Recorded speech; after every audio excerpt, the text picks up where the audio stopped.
Good morning. Hi, Reddy. Good morning. Hi, guys. Ayan po, no? Coffee po tayo. Have a good day. Bakit po ba kailangan natin ng mga mag-iibon ng magpa-register like sa DENR? Yes po, no? Kailangan po natin yun kasi nga para legal ang lahat. Lahat po ng bagay na papasukin natin kailangan legal. Yun lang, ganun lang naman po kasimple, no?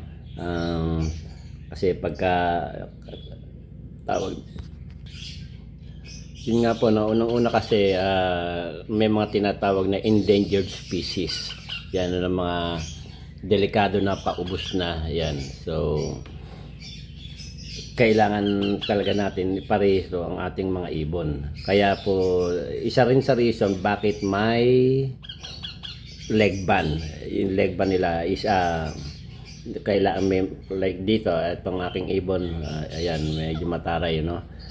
Ayun po, isa sa mga dahilan at sa mga susunod po sasabihin ko kung bakit at ano-ano pang dahilan kung bakit kailangan natin ng magpa-DNR.